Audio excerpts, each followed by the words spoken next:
A little tired, but I'm glad to be here.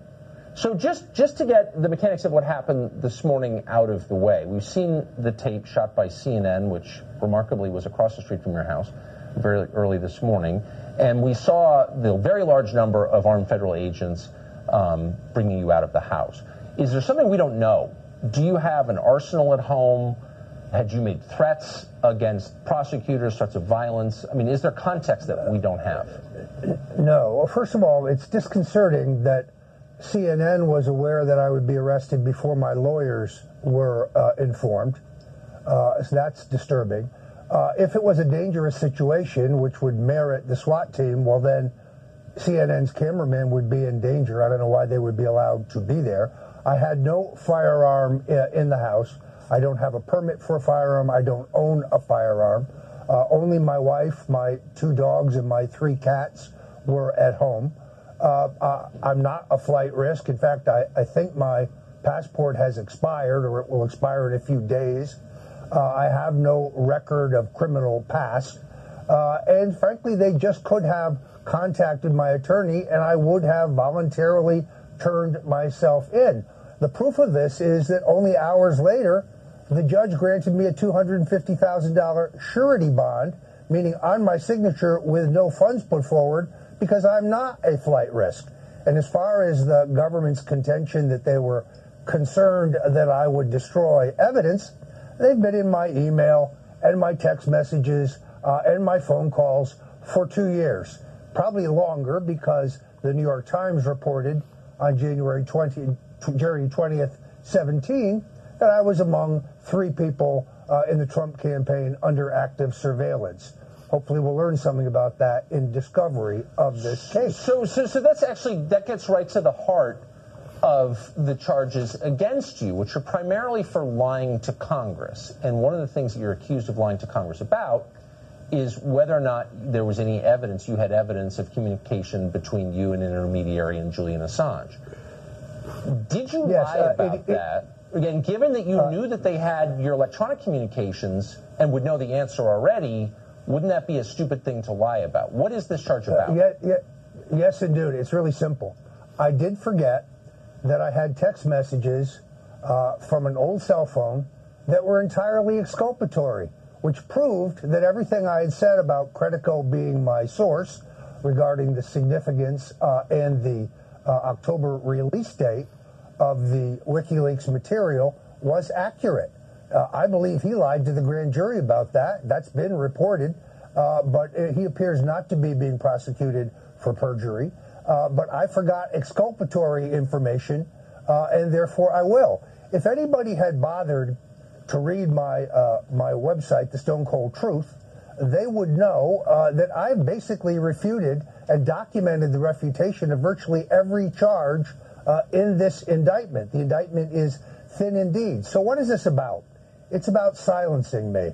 There's a war on alternative media. There's a war where they're trying to criminalize political expression. There's a war where they're trying to criminalize free speech. The efforts to shut down my show at InfoWars, the efforts to silence Alex Jones, who's one of my greatest supporters and proponents, are part of this war. So I intend to plead not guilty. I believe I will be vindicated. It's funny to watch Preet Bharara on CNN say this is a slam dunk, calls me a liar. Here's a guy who a federal judge lashed for lying in the William Walton case. You're the liar, Preet. So, and then watching reporters jump to conclusions, Tucker, and say, oh, well, the Trump campaign official who directed Stone to find out about WikiLeaks was Donald Trump. No, it was not.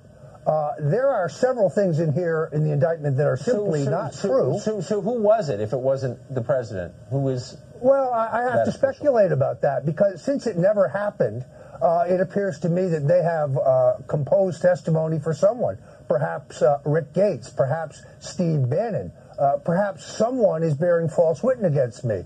But knowing what's in my email and my text messages, there is no corroboration whatsoever for this. And as for my email exchange with Steve Bannon, everything I told him in the exchange was publicly reported information. Politico reported that after Assange announced on October 1st that he had nothing that day but would have releases every week for the next 10 weeks, and that all information on the election pertaining to the election would be released in the weeks before the election. That was public information. It had also been reported that Assange had security concerns that day. So the two things I told Bannon were public information, not the slightest bit controversial.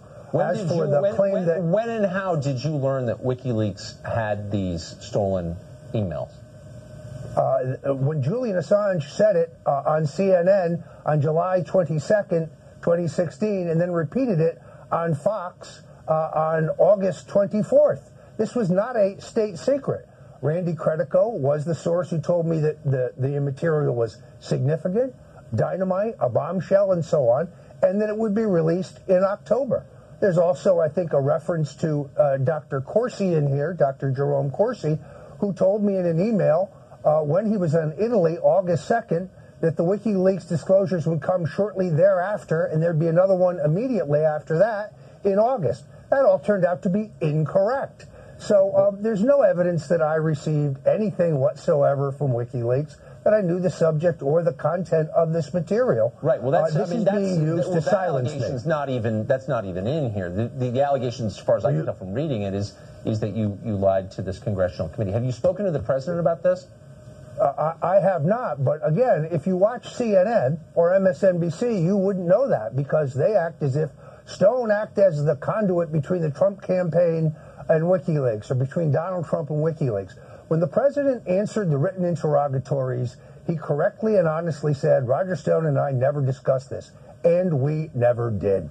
So it's clear. I mean, it's clear from reading the indictment, and you've been saying it for at least a year, that the feds were spying on your texts. There's no question about it. I don't think there's any question. I agree, based on the indictment that they released today. So, given that they're reading all of your texts, you text with a huge, I happen to know, a huge number of journalists, including me, and some of them, work for CNN, even maybe. All of those texts were being read by a federal prosecutor. What do you think those journalists, some of whom are talking about this case right now on TV, think of that? That's the amazing thing, is the press is not coming out and standing up against this war against free expression, this war against the First Amendment, which is really a war against the press. Look, Tucker, I think we both know the game here. Wear Stone down financially, make sure that he's broke so that he has to plead guilty to these charges, even though he didn't commit them, and then try to flip me against the president. I'm facing $2 million now in potential legal fees. People can go to StoneDefenseFund.com to help me, StoneDefenseFund.com. I'm in for the fight of my life, but I will not quit. I will not fold. I will not bend. I will not bear false witness against the president. I intend to fight, because this indictment is fabricated. This indictment is thin as can be. My attorneys are highly confident that they can win an acquittal if I can get a fair trial in the District of Columbia. What are the potential consequences you face? What are your lawyers telling you they believe prosecutors will push for in terms of a sentence? It's impossible to say. They have not yet had discussion. The only other thing I do want to say is the FBI agents this morning were extraordinarily courteous after the initial confrontation in which I was handcuffed, but I was then taken to the federal courthouse, where I was shackled hand and foot, and went through and had to sit in the holding cell before the judge. The judge was eminently fair, issuing bond. I'm restricted in my travel. I can only travel to the District of Columbia, New York City, and southern Florida.